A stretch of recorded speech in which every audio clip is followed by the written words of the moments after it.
She was humiliated in court by her ex-husband, but she made him regret it forever. The courtroom was colder than she had expected. Not just from the air conditioning, but from the piercing eyes fixed on her as she walked in, clutching a small worn-out folder to her chest.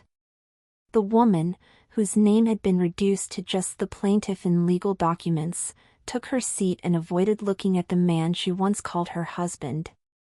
He sat confidently with his legs crossed, whispering smugly to the young, overly accessorized woman next to him, the fiancé, who offered a snide glance in her direction. Her stomach twisted. This was not how she had imagined their lives turning out. When they first got married, she thought love would carry them through anything. Now, she was being painted as a manipulative woman trying to take advantage of a man who had built a business entirely on his own. Her name was Marlene. She had once been a promising interior designer, but she left her career behind to help her then-husband, Dennis, pursue his entrepreneurial dreams. She managed the books, cleaned the rented office space, answered client calls, and even took care of the small warehouse they rented. Dennis had always told her it was their business. But now, seated across the courtroom from him, it was like none of that had ever happened. The judge barely looked up as the hearing began, and Dennis's attorney immediately launched into a narrative so twisted it barely resembled the life Marlene had lived. She stayed silent, staring at the polished table in front of her, swallowing the rising lump in her throat.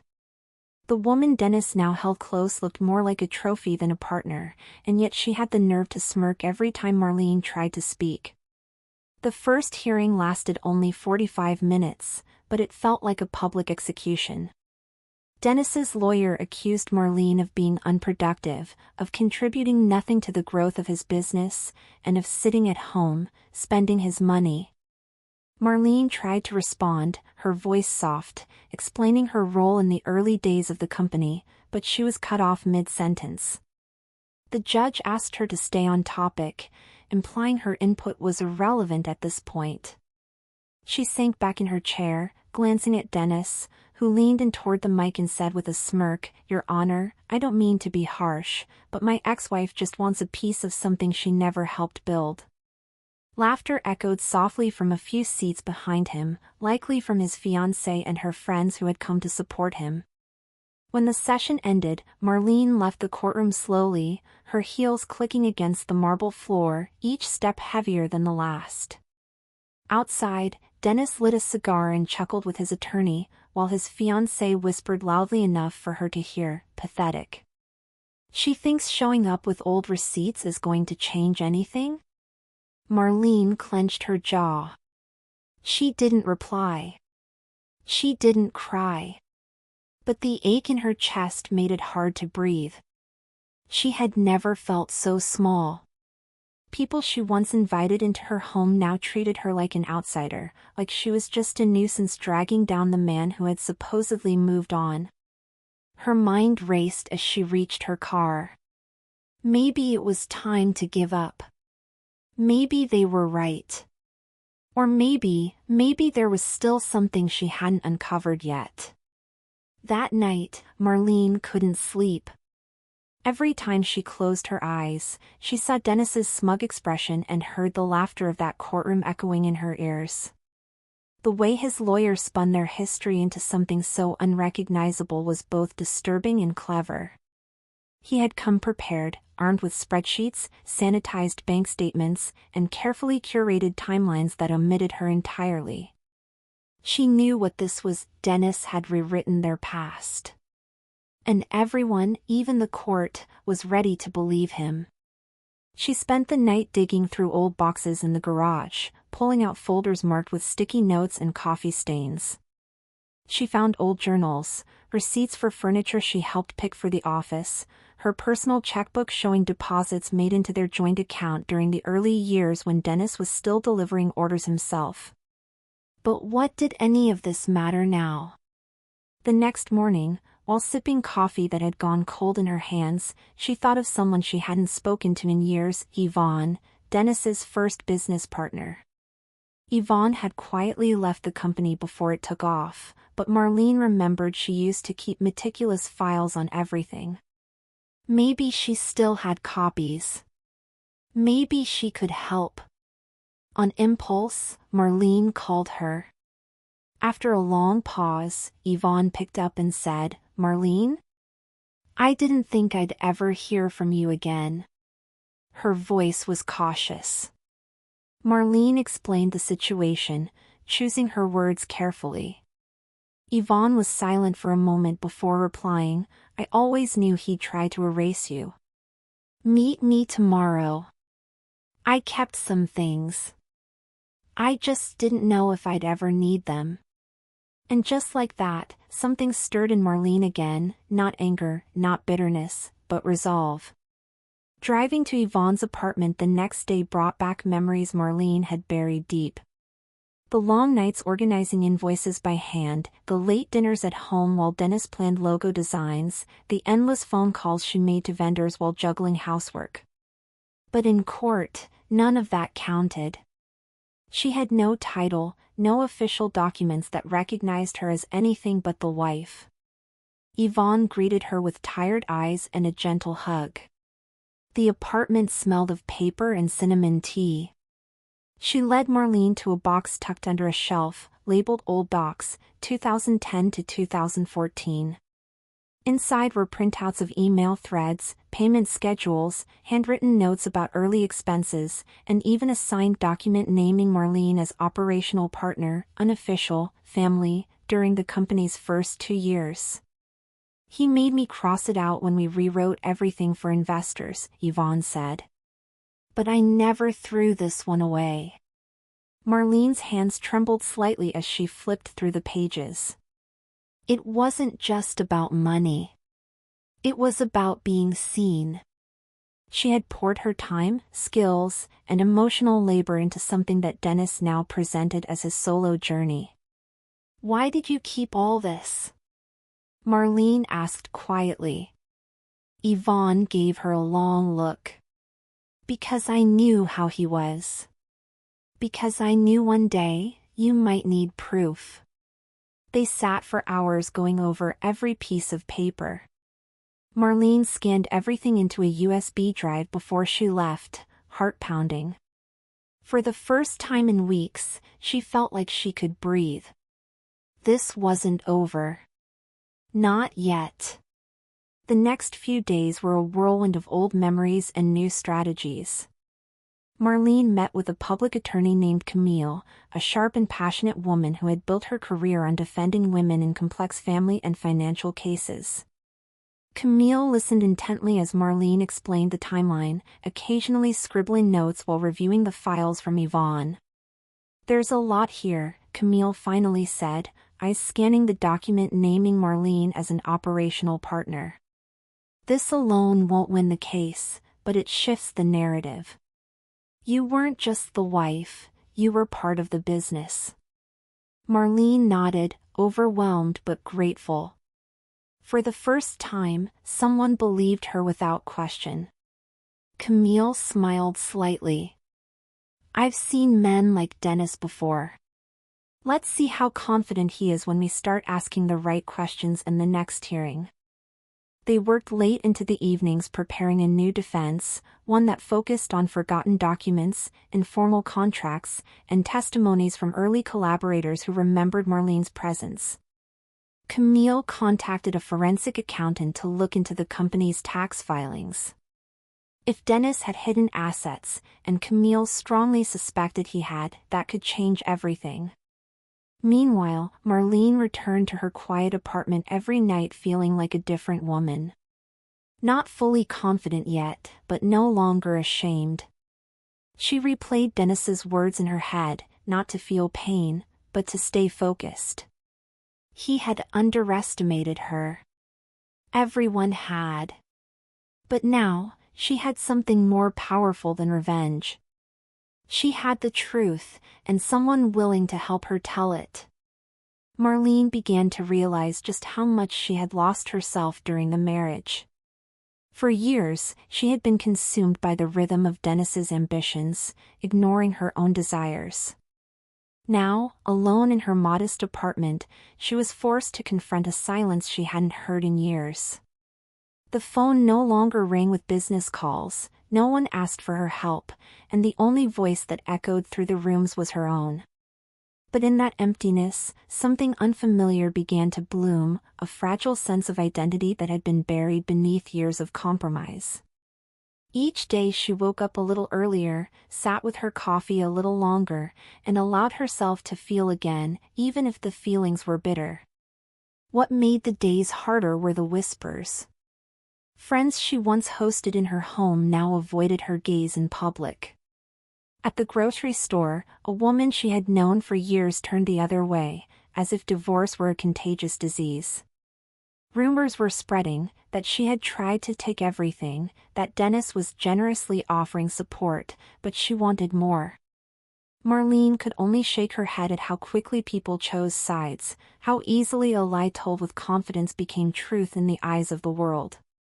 She wanted to scream, to tell her side of the story, but instead she stayed quiet, clinging to the one place where truth still mattered, the courtroom. Camille reminded her often, let them talk. They're not the ones deciding your case. Camille was a fire Marlene hadn't expected.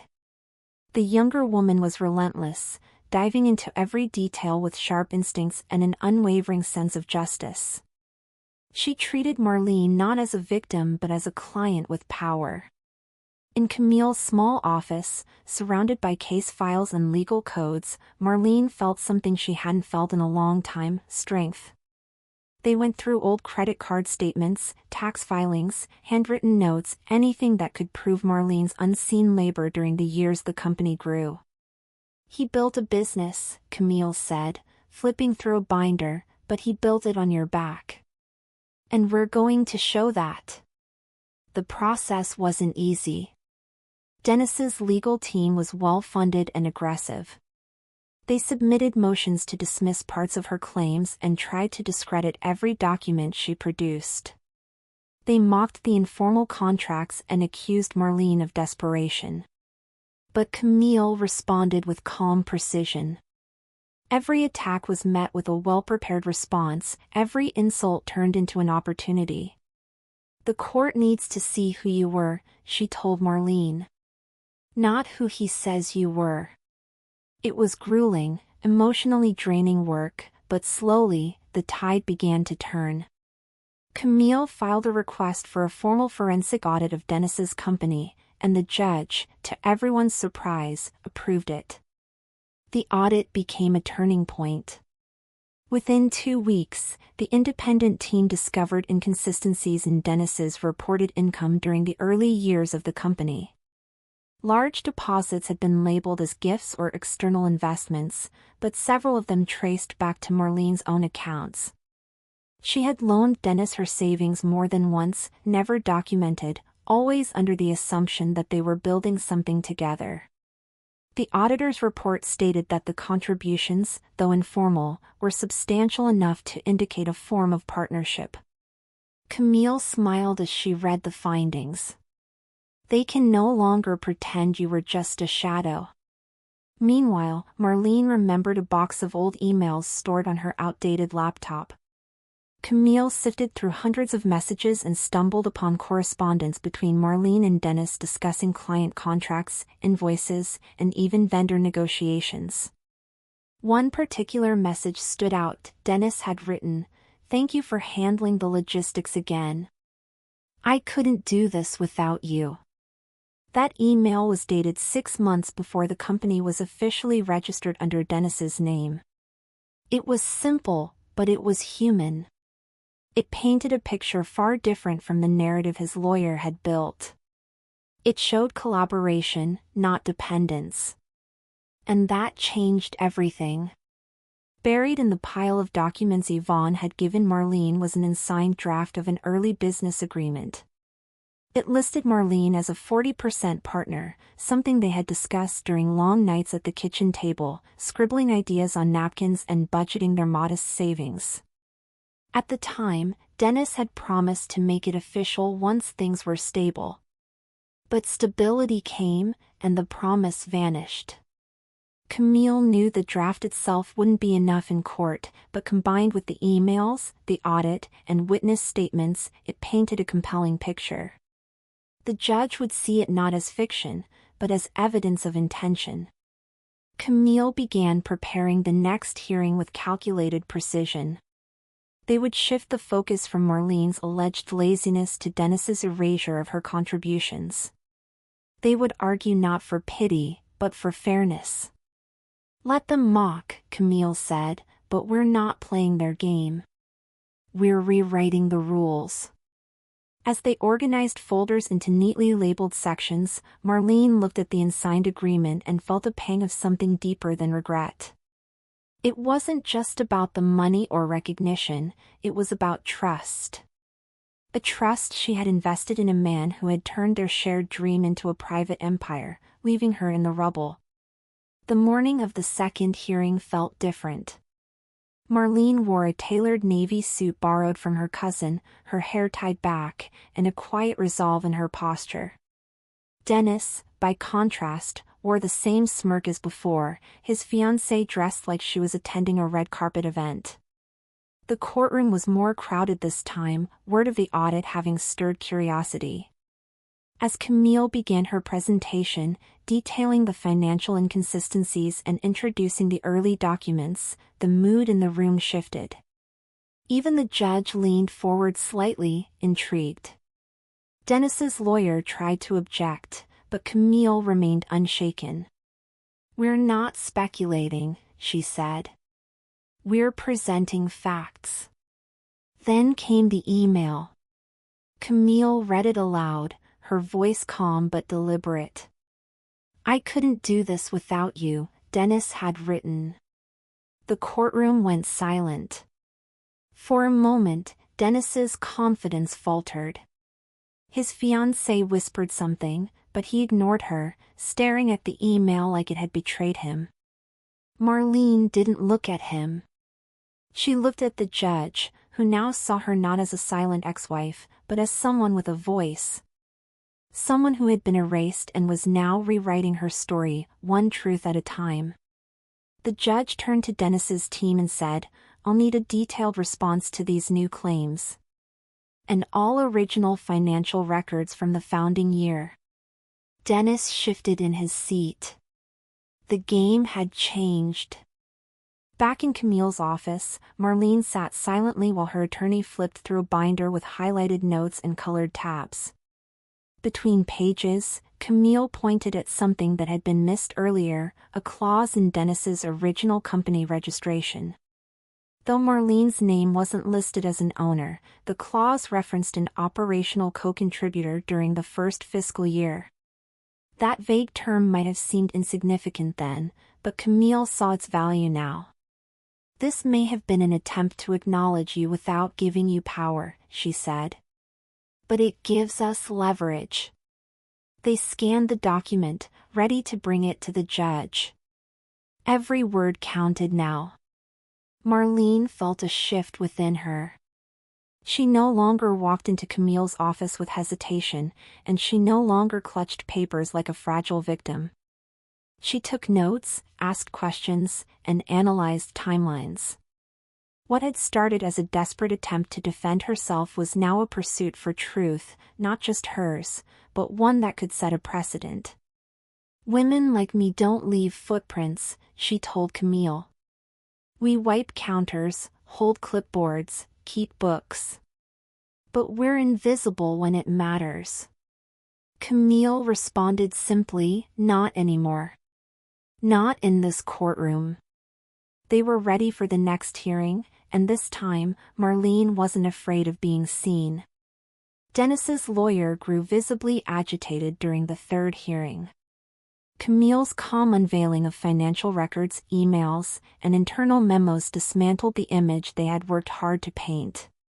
The judge began questioning Dennis more directly, probing inconsistencies between his statements and the audit findings. Dennis's confident posture faltered as he stumbled over explanations. He dismissed certain transactions as minor accounting errors and referred to Marlene's contributions as moral support. Camille didn't even flinch. Then why did you pay back her personal loan with interest? Why did you describe her as a partner in internal communications? The lawyer objected, but the damage was done. After the session, as Marlene walked down the courthouse corridor, she heard footsteps behind her. It was Dennis. He didn't look smug anymore. His tone was low, almost pleading. "Why are you doing this?" he asked. "You've already embarrassed me enough." Marlene turned and faced him, calm but unshaken. "You embarrassed yourself," she replied. "I just stopped helping you hide it." For the first time, he looked at her as someone he couldn't control. People passed them, unaware of the years of history compressed into that brief moment. She didn't need his validation. Not anymore.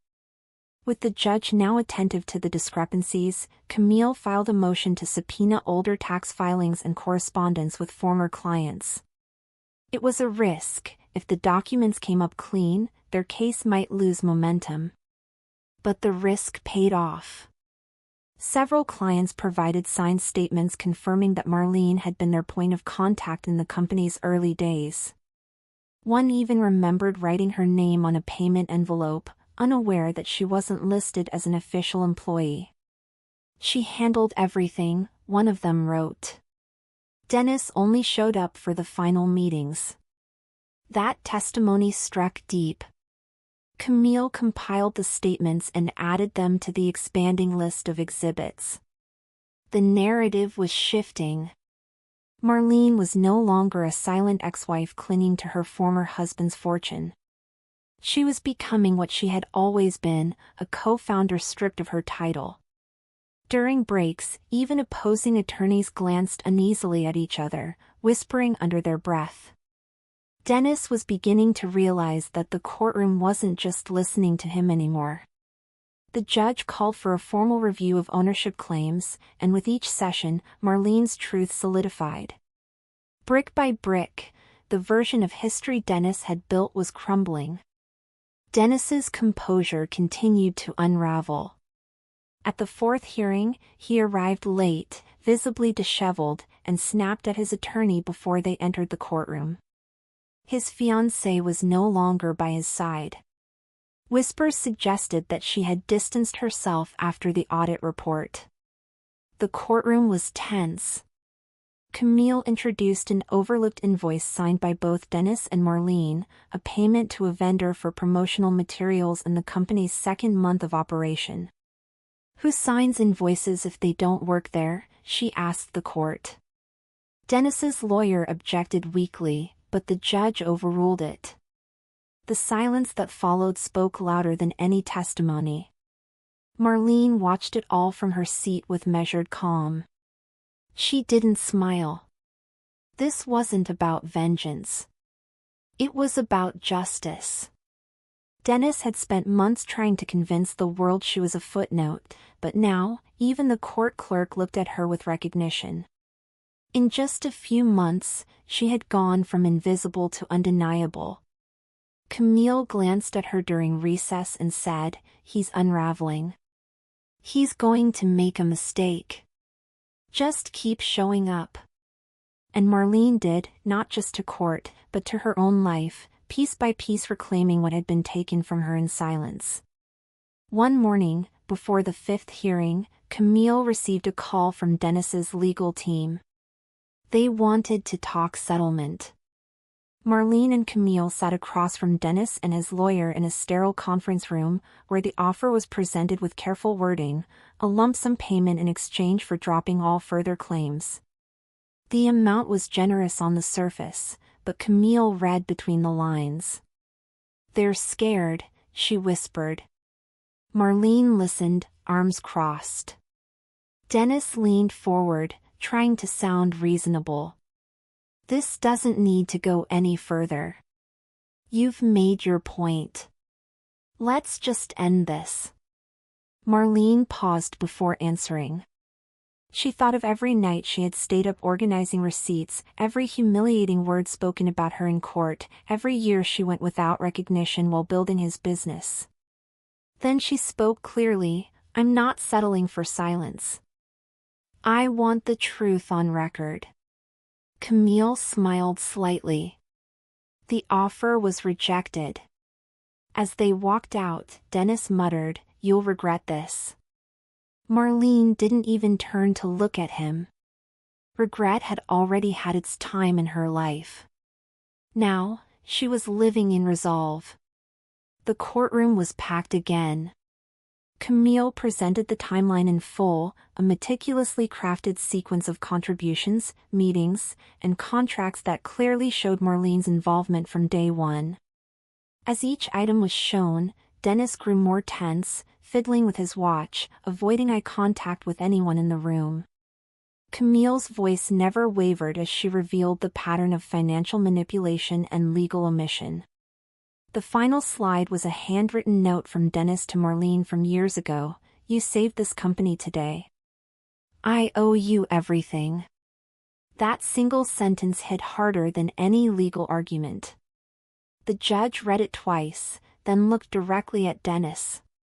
For the first time, Marlene allowed herself to feel the shift in energy. The room no longer revolved around Dennis and his narrative. His confidence had curdled into nervous glances, and the lawyer who once scoffed at her documents now avoided her gaze entirely. Camille closed her folder and stepped back. "This is not a battle for revenge," she said. "This is a demand for rightful recognition. And dignity." The judge nodded, making notes, and called for a recess. As Marlene stepped outside, she felt no triumph, only clarity. She had done the work. She had been heard. After the hearing, Dennis's frustration boiled over in the hallway. Marlene, walking with Camille, caught a glimpse of him arguing with his attorney. His voice, once so polished and rehearsed, now cracked with panic. "You said she had nothing," he snapped. "You said we could bury this." His words echoed through the marble corridor as others stopped and stared. His fiancée was nowhere to be seen, and the once smug businessman now looked like a man cornered by his own arrogance. Camille leaned into Marlene and whispered, "Let him unravel. He built his empire on your silence. Now that you're speaking, he doesn't know how to survive it." Marlene said nothing, but her silence was no longer weakness. It was power. That afternoon, another financial discrepancy surfaced. Dennis had transferred significant funds into an offshore account months before filing for divorce. Camille filed a motion to investigate further. The judge agreed. The unraveling wasn't over. It was just beginning. The court-appointed auditor uncovered transactions that revealed Dennis had deliberately undervalued his assets in anticipation of the divorce. He had sold shares of the business to a shell company, which, upon closer inspection, was managed by his cousin, just months before the separation began. Camille wasted no time submitting the findings.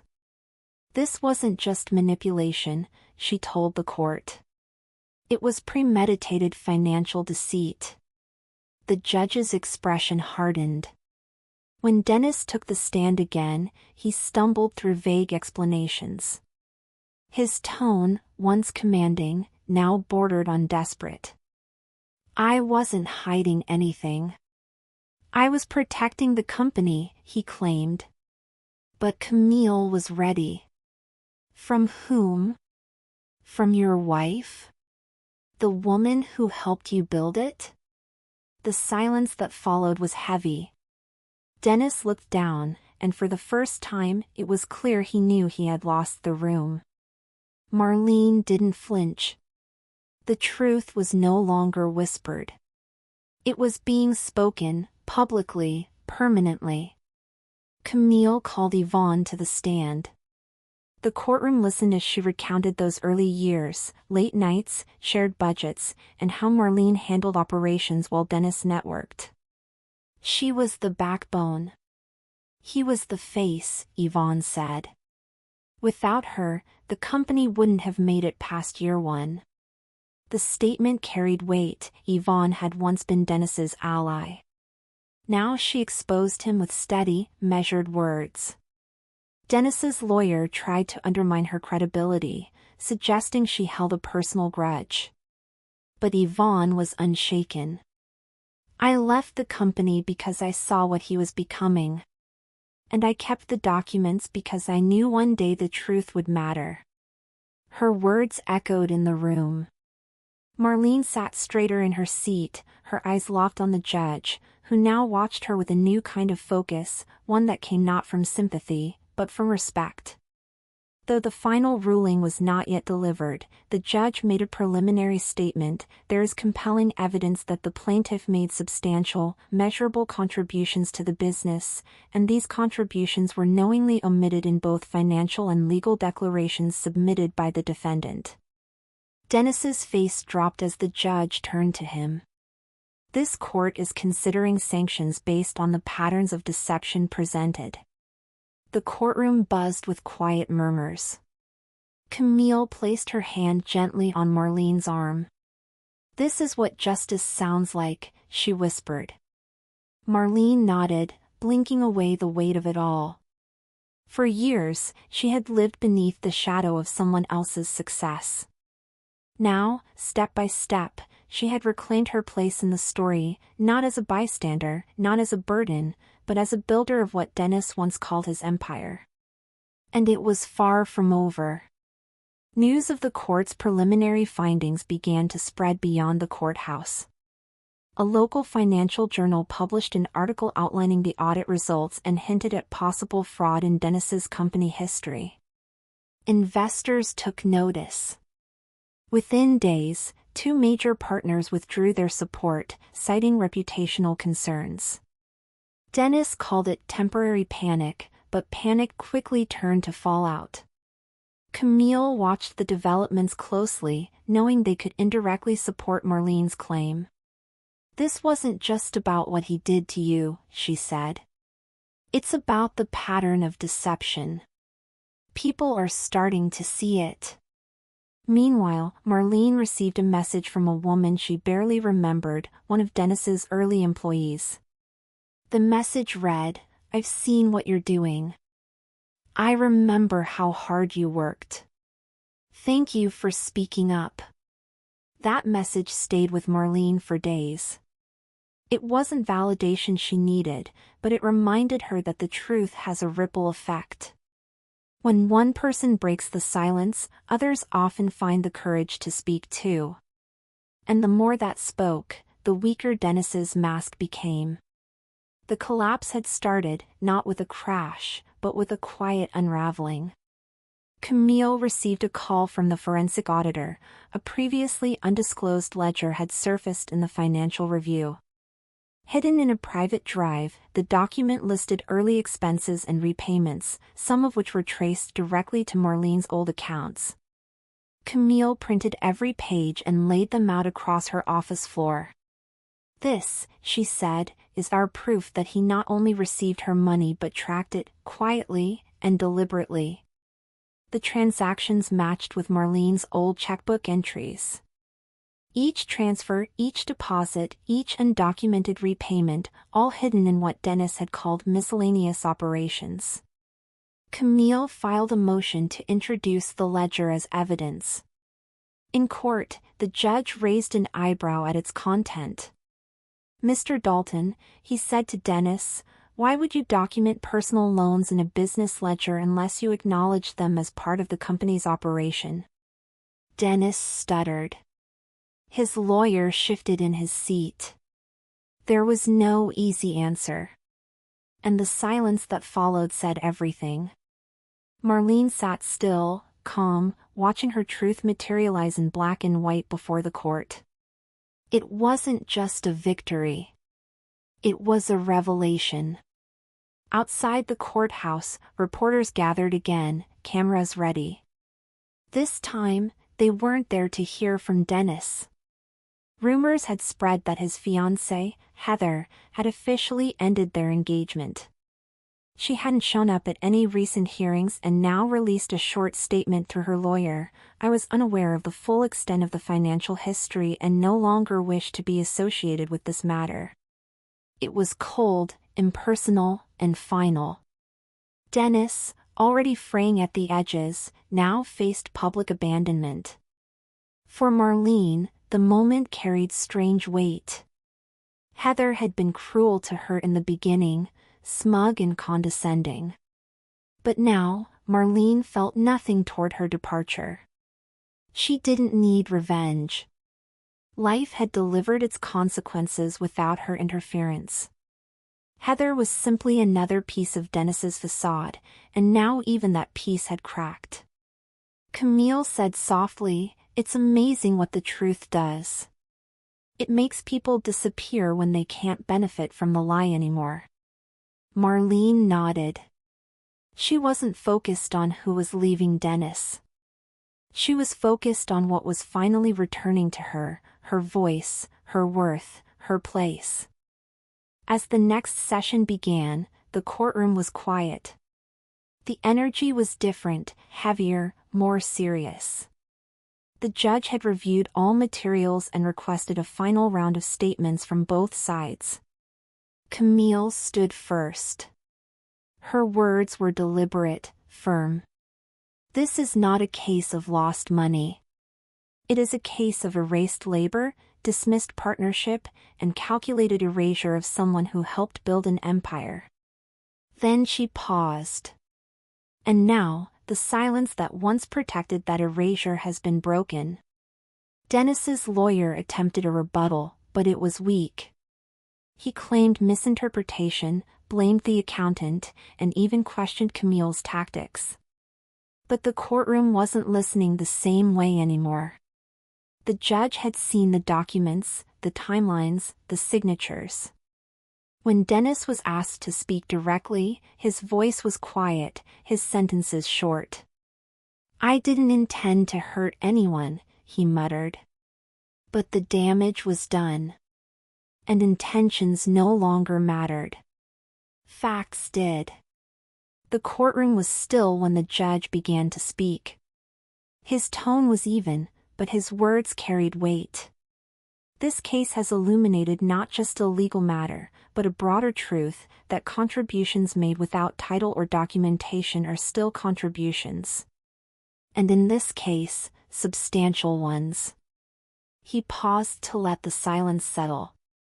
Then continued, "The plaintiff is entitled to retroactive compensation, percentage recognition of the early business value, and reimbursement of all personal funds invested." Gasps filled the room. Dennis sat frozen. Marlene's eyes remained on the judge, her chest rising slowly, tears threatening but contained. Camille leaned in and whispered, "You did it." But Marlene didn't feel like she'd won a war. She felt like she had reclaimed her name. The judge added one more thing, "Let this serve as a precedent, partnership is more than paperwork. It is action and sacrifice. And this court will not ignore that." Dennis looked down, defeated. And for the first time, Marlene stood taller than he ever had.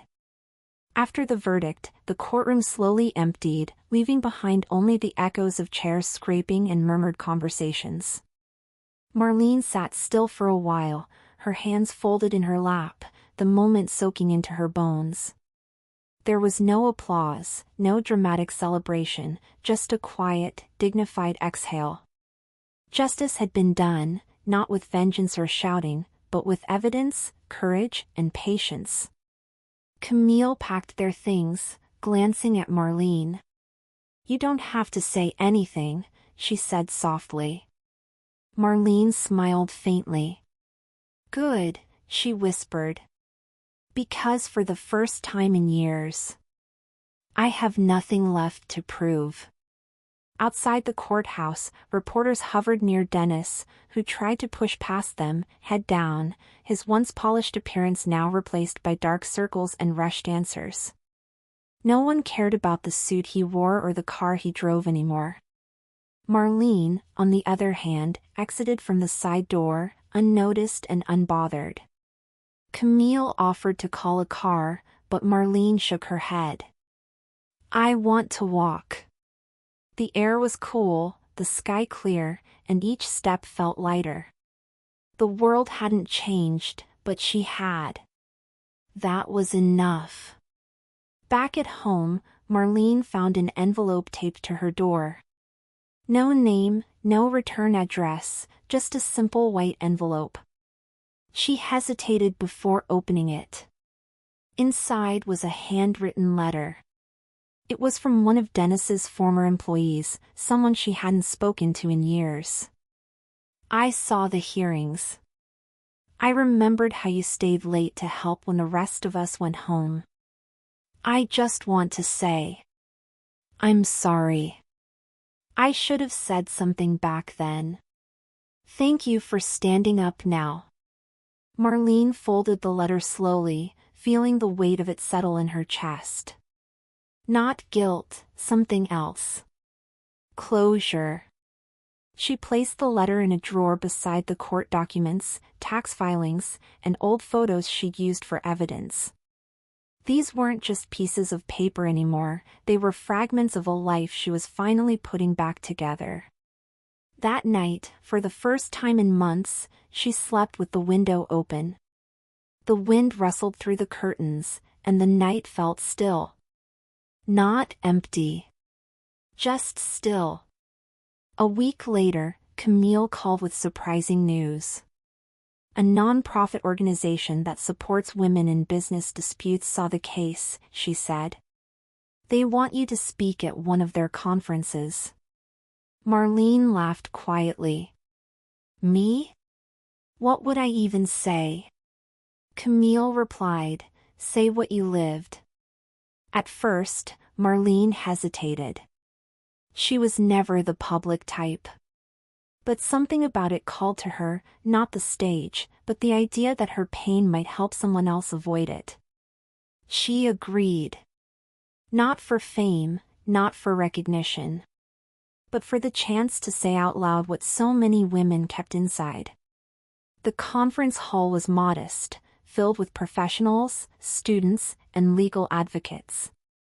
Marlene stepped onto the stage in a navy blouse and dark slacks, no script, just a few notes. She spoke calmly, without theatrics. "I was erased," she said. Not with violence, but with indifference. With paperwork that didn't include my name. But I learned that silence protects no one. And sometimes, telling your story is the only way to stop it from happening again. The room was quiet, not from boredom, but from listening. Real listening. And that was more than applause could ever offer. Months passed. Marlene started working as a consultant for small businesses, helping couples, families, and startups protect themselves through clear contracts and mutual respect. One afternoon, she got a message from Yvonne, the former partner who had testified in her case. "Coffee?" it read. Marlene smiled and replied, "Always." They met at a quiet cafe, no tension, just shared history. Yvonne brought a folder with her, sketches from their first business meetings, notes in both their handwriting. "I kept these," she said. "Thought you might want them now." They talked for hours, about regrets, about missed signs, about survival. "We were young," Yvonne said. "We believed in him." Marlene nodded. "But we were the ones building. He just stood in front of it." They parted with a hug, not a dramatic reconciliation, but an honest one. Not everything broken needed to be fixed, some things just needed to be acknowledged. And that was healing too. A year after the ruling, Marlene stood outside a small office building with a brass sign being installed. It read, M. Dalton Consulting, Strategic Foundations for Small Business. She had debated for weeks whether to keep the last name. In the end, she did, not as a memory of Dennis, but as a declaration: you don't get to keep the name, the story, and the legacy. It was hers now. Not borrowed.